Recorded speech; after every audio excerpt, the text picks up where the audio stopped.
More advanced stats from Jacob Gibbs right now on Fantasy Football Today in 5. Welcome to the show. We usually come at you with 3 different players to talk about, give you some advanced stats on them.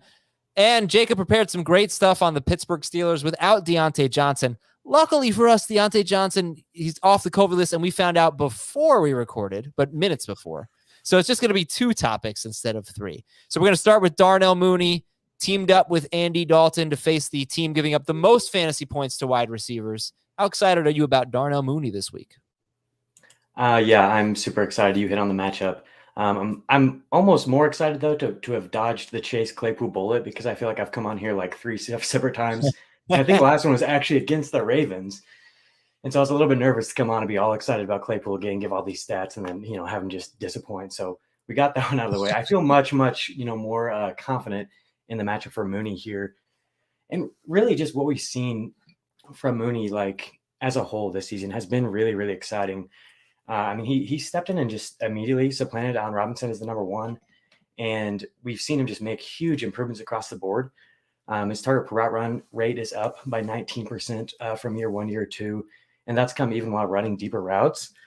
And then his efficiency has made a massive leap forward too, which is really impressive given, the quarterback carousel that we've had in Chicago. His yard per route run rate is up by 38% from year 1 to year 2.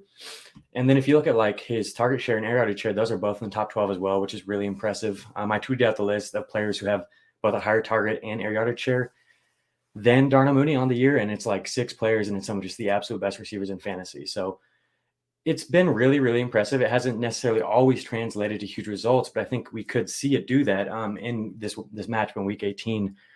They're facing Minnesota, who you said has given up tons of fantasy points to receivers, and they've been specifically bad on deep targets, which is where Mooney, makes most of his payday here. On passes that have traveled 15 or more yards in the air, the Vikings have allowed the second highest passer rating in the NFL.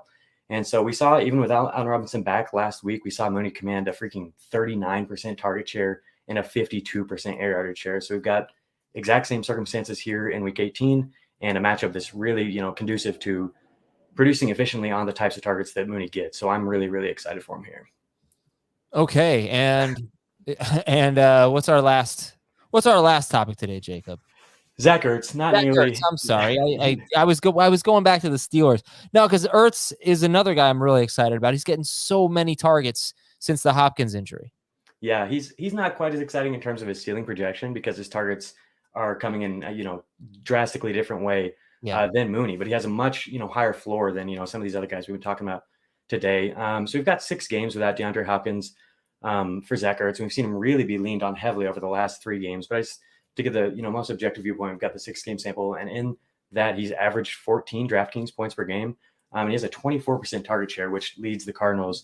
And then where he's really been focused on is in the red zone. He has a 29% target share in the red zone, which leads the Cardinals. But he's only found the end zone in one of those 6 games. The game he scored 2 touchdowns, of course, against Seattle, who he faces this week. And so I think he actually does bring some upside, more than his game log might suggest, because he really has been focused on in the red zone. And the Cardinals actually have one of the highest implied totals of any team going in Week 18. It's kind of a gross week overall, but this game is expect to be pretty high scoring. So we get him here in a good matchup against Seattle. That they haven't really faced a ton of fantasy relevant tight ends, but they do play one of the most zone heavy coverage schemes in the NFL, which generally does benefit tight ends.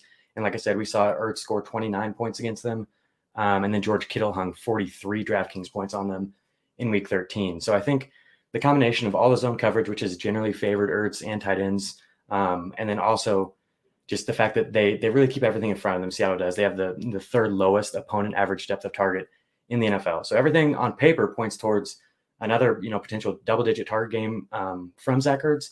And then if Arizona does end up scoring as much as they're expected to, I think we've got pretty big touchdown upside with Ertz as well. So I think he's somebody you're just locking into pretty much any cash game lineup you make. And I think he's got a lot of upside for tournaments as well. He's in my fantasy, for my FanDuel DFS lineup. And also, I'm going to have to put James Conner in there as well, as Chase Edmonds is out. Those 2 guys will carry a lot of the heavy lifting in the passing game, I think. Ertz and Conner. Thanks to Jacob. Have a great weekend, everybody. If you're playing in Week 18, sorry. If you're not, play some DFS. Listen to what Jacob's talking about. Get some great DFS advice, and go to sportsline.com for more. We'll talk to you tomorrow.